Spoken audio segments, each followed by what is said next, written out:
They grew their own gardens. They fixed their own plumbing. They did their own electricity. You know, they had the skills. So people are going to be cutting back not only in what they're buying, but also in how they're eating.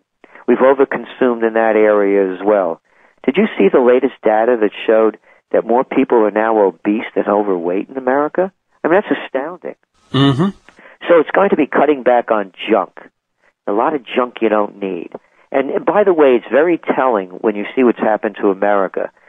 Do you know the two stocks that made money in 2008 of the top 30? I would suspect probably, McDonald's or Walmart? McDonald's and Walmart. The two lowest common denominators, crap food and crap products. To survive in the new millennium and in this new economy that we're going in, there's going to be plenty of opportunities. We've all heard it. Fortunes are made in these times. Quality counts. Yeah, you'll make money in the restaurant business, but not serving the same junk that everybody else is serving. Smaller portions, higher quality. How about Jimbo's best steak sandwich? And a great little joint with character and a lot of characters in there.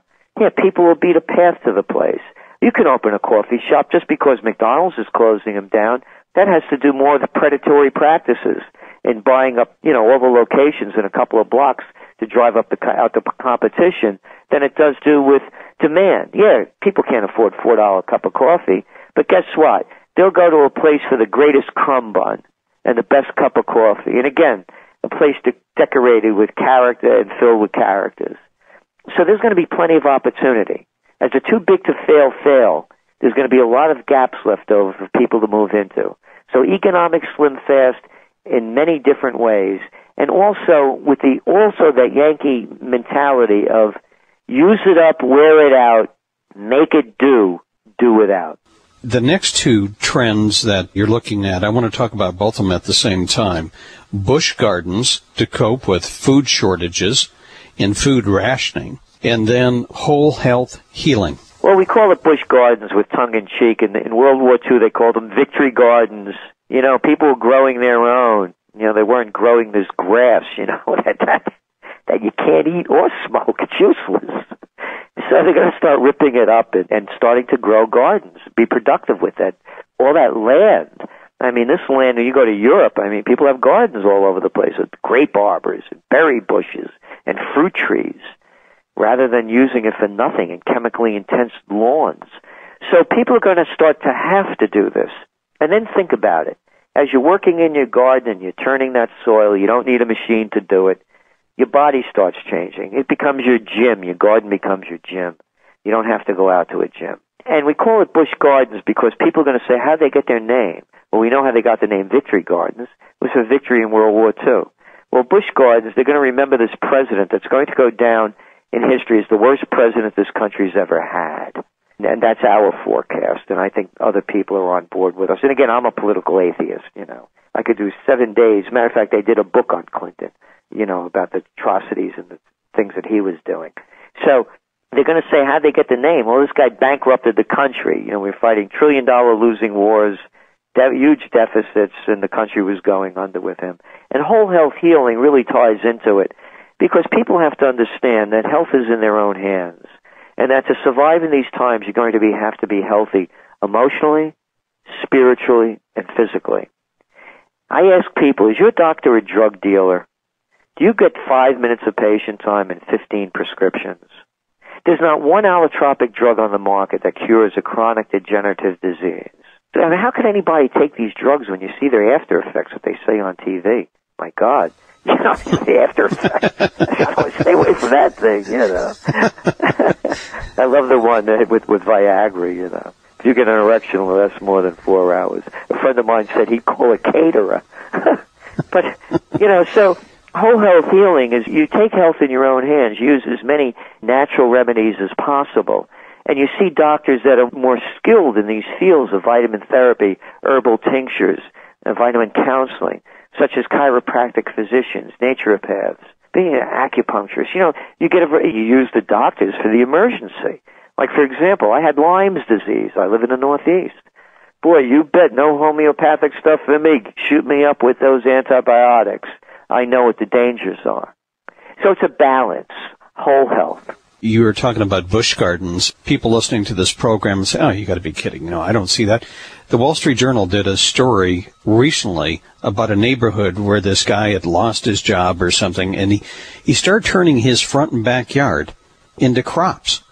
And next thing, the neighbors saw that. He started doing it for other neighbors, saying, okay, you supply this, and I'll do this for you, and I'll take a cut. And so here was this whole neighborhood that was growing crops in their yards. So there you go. Yeah.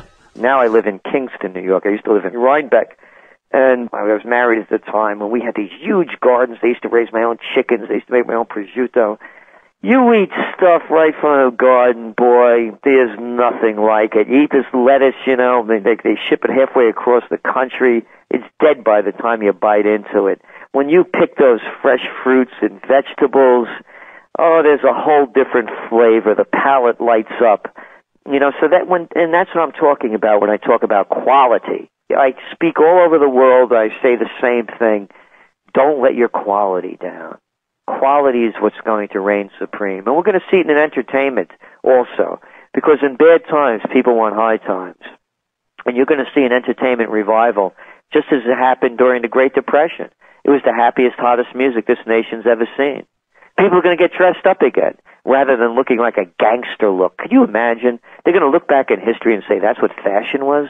The lowest common denominator, the criminal class, of the worst of the criminal class, they wouldn't give belts to or shoelaces to because they'd be a danger, and that's the way the people were dressing.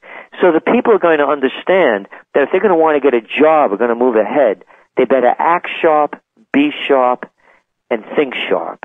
And that's what it's going to be. The sharp look is going to be back in. I want to talk two final trends, and this may be the next trend, may be the one that sets off the revolution, and that is you talk about little people squeeze. Let's get into that. From property taxes to sales taxes. Here in California, we have sales taxes that, depending on which city you live in, 7 3/4 to over 8. They're talking about raising it over 10% at a time when consumption is falling.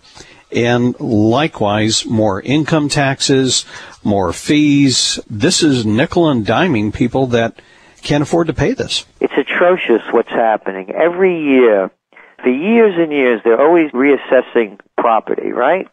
Real estate values go up, so too do your property taxes. Okay, they're down 18% on average this year. How about lowering them 18%? Oh, no, we're raising them 7%. I mean, come on, who's made this stuff up? Look, Jim, we saw over 2 million jobs lost in 2008. The only place there was growth, real growth, was in government.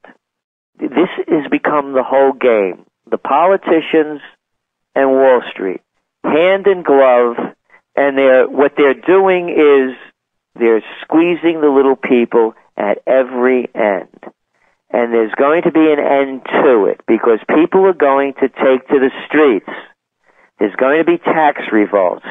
I didn't make up the line, taxation without representation. And that's what's going on now. They're squeezing us every way. They just increased the tax on a haircut. You get in a cab, they increase the tax. Soda pop, they're increasing the tax. As I said, I'm waiting for a toilet tax because that's what they deserve, is a load of crap. I'll gladly deliver that in to the footsteps of the politicians. You know, these guys never work a day in their lives. They're treated like kings and queens.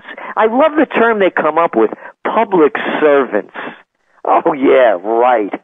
Public. They don't get their fingernails dirty, these people. You know, it was amazing because even when the automakers were on Capitol Hill and, you know, the first time they showed up, they flew there in their private jets. Members of Congress have private jets that are provided by the government. So I thought it was ironic that they were lecturing them on jets when they themselves have jets. I mean, it's absolutely astonishing. I want to talk